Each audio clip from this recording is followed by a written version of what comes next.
kanal Deddy Sapa Teman. Lama nggak ketemu kita karena waktu kejadian kemarin Indonesia hadapi Bahrain, kita diundang buat nge-live di kanal lain. Jadi kita membuat konten live, makanya mengisi konten Deddy Sapa Teman baru berkesempatan hari ini.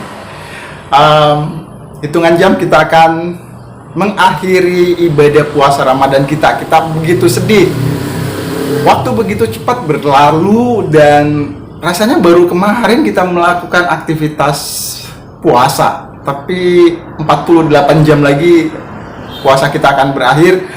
Kita akan merayakan kemenangan di Hari Raya Idul Fitri 1446 Hijriah. Apa kabar teman-teman sekalian? Pakai kacamata ya? Iya, matanya kembali menjadi mata pada karena kurang tidur. Membahas apa kita? Sisa-sisa pertandingan kemarin ya. Coba, ada yang penasaran? Teman-teman mungkin masih penasaran, apa sih arti dari selebrasi Mang Ole Romeni pada dua pertandingan melawan Australia, mencetak 1 gol walaupun kita kalah dengan skor 5-1, dan kemarin hadapi Bahrain satu-satunya gol tunggal yang diciptakan oleh Mang Ole Romeni juga melakukan selebrasi. Kira-kira apa ya arti dari selebrasi itu? Coba kita simak penjelasannya. Gol semalam menjadi hadiah spesial bagi pecinta timnas Indonesia. Mang Ole mencetak gol indah saat menghadapi Bahrain, membuktikan bahwa ia adalah striker yang dulu sangat diidamkan timnas. Namun yang paling menarik adalah selebrasi Mang Ole. Ternyata gestur mengangkat kepala itu punya makna mendalam. Pesannya sederhana namun kuat. Angkatlah kepalamu tinggi. Ini adalah simbol semangat untuk semua orang. Dalam sepak bola dan kehidupan, saat menghadapi masa sulit, jangan pernah menunduk dan menyerah. Teruslah bekerja keras, percaya pada diri sendiri, dan bangkit lebih kuat. Pesan ini bukan hanya untuk para pemain, tapi juga untuk anak-anak dan siapa saja yang butuh motivasi. Saat terjatuh, jangan larut dalam kesedihan, tetap angkat kepalamu. Itu makna selebrasi Mang Ole. Keren Mang Ole.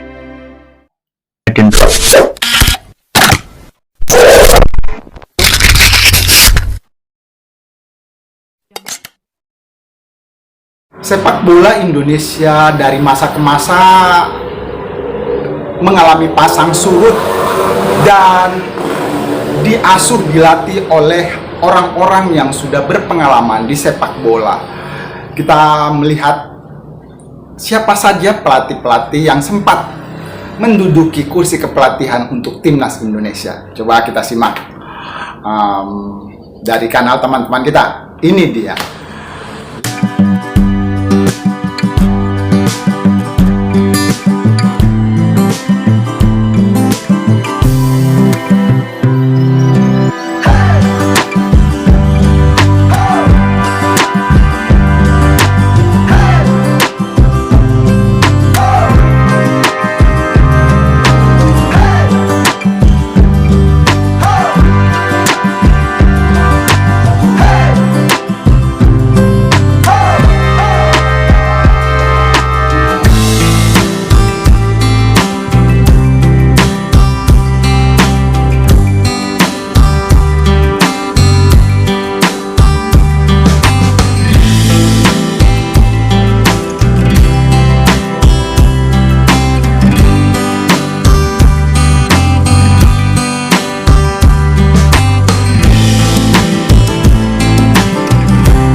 ternyata sudah banyak juga orang-orang yang memberi sumbangsi kepelatihan dan ilmu pengalaman sepak bolanya ke timnas Indonesia. Jadi dari urutan dari masa ke masa sudah begitu banyak, sudah almarhum, sudah meninggal, sudah mangkat, dan sudah para sepuh. Ya, kita pantat berterima kasih kepada mereka-mereka yang sudah melatih timnas Indonesia. Tapi yang lebih terkenal biasanya sih pemain pesepak bola. Kalau pelatihnya dikenal, pesepak bolanya lebih terkenal. Tapi ada sosok-sosok yang selalu memberi dukungan penuh untuk para pemain sepak bola. Nah, berikut ini kita akan melihat pasangan-pasangan pesepak bola timnas Indonesia. Ini seru nih, karena orang-orang di belakang ini kemungkinan kita nggak kira ternyata orang-orang penting juga dan cakep-cakep, cantik-cantik. Ini dia 10 pasangan pemain timnas yang cantik banget. Di urutan nomor 10, VV Slinkert. VV Slinkert merupakan seorang konsultan asal Inggris yang diketahui pasangan dari Nathan Choaon. VV yang merupakan lulusan dari University of the Art London ini diketahui telah menjalin hubungan dengan Nathan sejak tahun 2024 lalu. Di urutan nomor 9, Bernice Menger. Bernice Menger merupakan seorang model asal Belanda yang diketahui pasangan dari Ivar Jenner. Bernice yang saat ini berusia 22 tahun itu diketahui sering menonton Ivar bertanding termasuk di Piala Asia U23 2024 kemarin. Di urutan nomor 8, Adiba Kanza. Adiba Kanza merupakan aktris asal Jakarta yang diketahui pasangan dari Egy Maulana Fikri. Adiba yang saat ini berusia 24 tahun itu diketahui telah menikah dengan Egy pada tahun 2023 kemarin. Di urutan nomor 7, Pin Bonin. Pin Bonin merupakan model asal Belanda yang diketahui pasangan dari Jay Itzes. Bonin yang merupakan lulusan dari Universitas Tilburg ini diketahui telah menjalin hubungan dengan Jay sejak tahun 2019 lalu. Di urutan nomor 6, Aziza Salsa. Aziza Salsa merupakan konten kreator asal Jakarta yang diketahui pasangan dari Pratama Arhan. Aziza yang saat ini berusia 23 tahun itu diketahui telah menikah dengan Arhan pada tahun 2023 kemarin. Di urutan nomor 5, Mina. Mina merupakan seorang model asal Afghanistan yang diketahui pasangan dari Sen Patinama. Mina yang kerap mendukung Palestina di media sosialnya ini telah bertunangan dengan Sen sejak tahun 2024 lalu. Di urutan nomor 4, Devani Audrey. Devani Audrey merupakan konten kreator asal Semarang yang diketahui pasangan dari Hernando Ari. Devani yang merupakan lulusan dari Universitas Semarang ini diketahui telah menjalin hubungan dengan Hernando sejak tahun 2023 lalu. Di urutan nomor 3, Eskonik. Eskonik merupakan pemain basket asal Kanada yang diketahui pasangan dari Sandy Walsh. Eskonik yang saat ini berusia 26 tahun itu diketahui telah menikah dengan Sandy sejak tahun 2024 kemarin. Di urutan nomor 2, Jessica Rose Morena. Jessica Rose Morena merupakan konten kreator asal Medan yang diketahui pasangan dari Hoki Caraka. Jessica yang saat ini berusia 20 tahun itu diketahui telah menjalin hubungan dengan Hoki sejak tahun 2022 kemarin. Di urutan nomor 1, Lunabil. Lunabil merupakan seorang model asal Belanda yang diketahui pasangan dari Marten Pas. Lunabil diketahui sering menonton PES bertanding termasuk saat melawan timnas Arab di Stadion GBK kemarin. kita sudah menunaikan ibadah puasa selama sebulan penuh, dan kita juga sudah menunaikan zakat, membayar zakat. Kita menantikan hari raya Idul Fitri yang penuh dengan keberkahan 2 hari lagi. Tapi setelah Idul Fitri ada sesuatu yang kita nantikan, yaitu pertemuan Indonesia hadapi Cina, dan di tanggal 10 Juni nanti bertandang ke Jepang menghadapi tuan rumah Jepang. Kemungkinan Indonesia akan tetap bertahan menjaga asah bisa ke putaran keempat, dan siapa saja lawan-lawan timnas Indonesia bila saja Indonesia lolos ke putaran keempat. Ini dia ulasan dari teman-teman cetak gol IDIN. Atas kertas, skuad Garuda pun harus menurunkan ekspektasi dengan target meraih 3 poin atas Cina, lalu 1 poin dari negeri Sakura. Dengan begitu pasukan Patrick Kluivert bisa mengunci posisi peringkat 3 ataupun 4. Bahkan skuad Garuda bisa duduk di peringkat ketiga apabila Arab Saudi gagal menang di 2 laga. Artinya pasukan Merah Putih akan mengumpulkan 13 poin. Poin tersebut nggak bisa terkejar oleh China maupun Bahrain meskipun keduanya meraih kemenangan di 2 pertandingan. Erick Thohir selaku ketua PSSI sejatinya memang memasang target yang realistis. Pria kelahiran Jakarta ini nggak mau muluk-muluk dan berharap timnas Indonesia lolos ke ronde 4. Kami serius bicara soal target timnas, minimal menempati 4 besar di grup. Timnas Irak.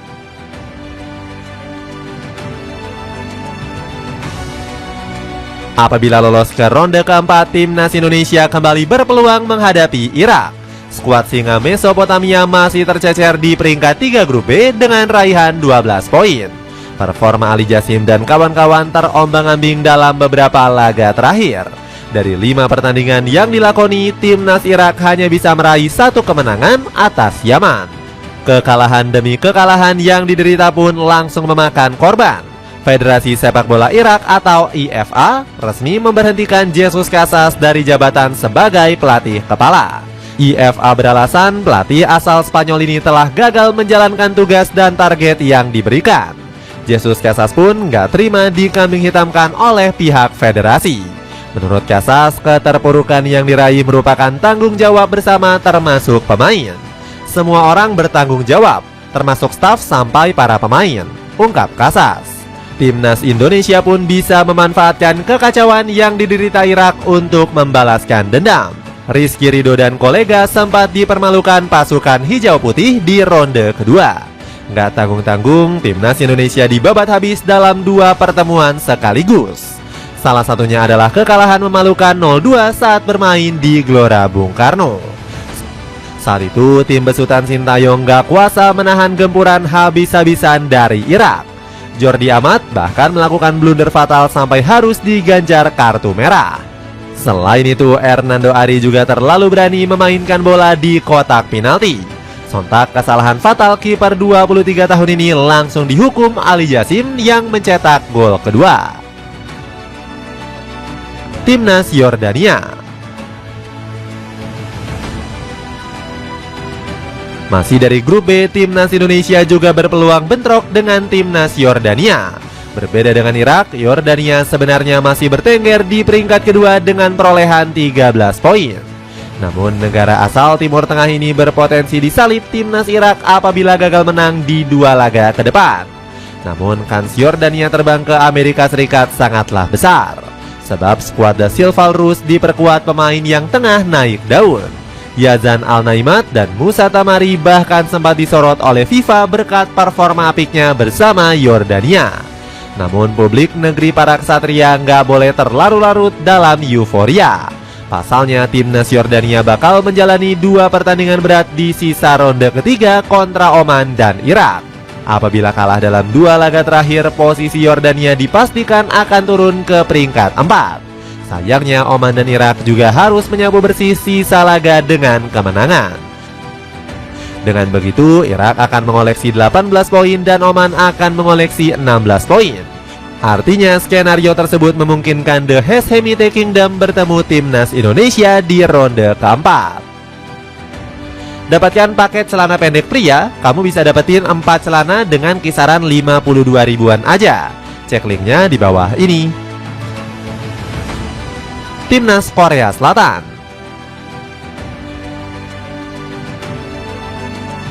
Selain Yordania, timnas Indonesia juga berpotensi melakoni duel panas kontra Korea Selatan. Posisi The Taeguk Warriors masih belum 100% aman di puncak klasemen grup B. Son Heung-min dan kawan-kawan membuang kesempatan emas lolos cepat ke Piala Dunia. Skuad negeri ginseng hanya bermain imbang melawan Yordania di pertemuan terakhir. Myung Bo-hong selaku pelatih Korea Selatan memberikan komentarnya. Dia menyalahkan dirinya sendiri dan akan bertanggung jawab atas kegagalan tersebut. Saya bertanggung jawab penuh. Saya ingin meminta maaf karena telah membuat kecewa para penggemar kami. Sayang sekali kami gagal memenuhi ekspektasi kalian, ungkap Bo-hong. Hasil imbang tersebut membuat langkah Korea Selatan lolos semakin terjal. Skuad Taeguk Warriors diwajibkan menang dalam 2 pertandingan berikutnya melawan Irak dan Kuwait. Skema tersebut menjadi satu-satunya cara agar negeri ginseng meraih tiket ke Piala Dunia secara langsung. Pasalnya perolehan poin mereka bakal meroket menjadi 22 dan semakin sulit dikejar oleh kontestan lainnya. Timnas Indonesia sebenarnya nggak perlu takut jika bertemu Korea Selatan di ronde keempat. Sebab Garuda Nusantara sempat memenangkan pertemuan terakhir walaupun di ajang Piala Asia U23. Saat itu, Pratama Arhan dan kawan-kawan melaju ke babak perempat final lewat adu penalti.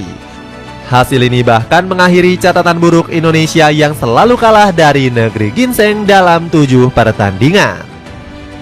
Timnas Qatar.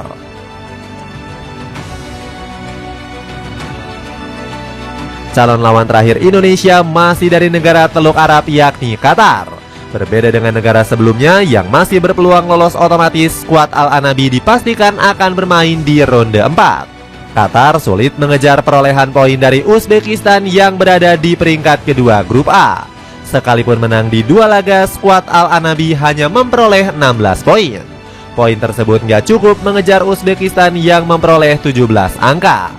Pasukan Timur Kapadze hanya perlu meraih 1 kemenangan untuk mengunci peringkat kedua dan lolos ke Piala Dunia. Apabila bertemu, skuad Garuda Nusantara wajib mewaspadai strategi licik pasukan The Maroons. Timnas Indonesia sendiri pernah dicurangi wasit di Piala Asia U23 tahun lalu. Saat itu, Ivar Yener diusir oleh Nasrullah Kabirov karena melanggar keras pemain Qatar yakni Saif Hasan. Kualitas menunjukkan Indonesia lebih unggul atas timnas Qatar. Sebut saja nilai pasar skuad Garuda menjadi salah satu yang paling mewah mencapai 38 juta euro atau 678 miliar rupiah. Sementara itu Qatar hanya punya nilai pasar 23 juta euro saja. Selain itu, skuad Merah Putih juga akan mendatangkan 3 pemain keturunan anyar dalam waktu dekat. Mereka adalah Jayden Oosterwolde, Tristan Goijer, dan Miliano Jonathan. Dan semoga saja di sisa 2 pertandingan ini timnas Indonesia bisa memenangkan kedua pertandingan ini. Ya kalau memenangkan keduanya bisa jadi keajaiban Dewi Fortuna berpihak kepada timnas Indonesia, mendampingi Jepang lolos otomatis ke Piala Dunia. Dan pun bila saja akan menjalani putaran keempat di kualifikasi zona Asia nanti, kita berharap Alex Pastur bisa meramu pemain-pemain yang bisa diturunkan menghadapi Cina di sisa pertandingan ya. Tapi kalau di putaran keempat negara-negara teruk lainnya pasti kita akan berhadapan seperti Irak, Oman, ya negara-negara Kuwait, Korea Utara seperti itu. Ya kita mengharapkan pemain lini belakang kita untuk lebih kuat lagi. Bila saja Justin Hubner, Max Hilgers, Jay Inces, dan Rizky Ridho dipasangkan berempat, lalu Ricky Kambuaya tetap diberikan menit bermain untuk pertandingan-pertandingan berikutnya. Terima kasih sudah menyimak kanal Deddy Sapa Teman kali ini. Selamat menunaikan sisa ibadah puasa Ramadan kita, dan semoga kita ketemu di Hari Raya Idul Fitri dengan suasana yang lebih fitrah. Terima kasih. Assalamualaikum.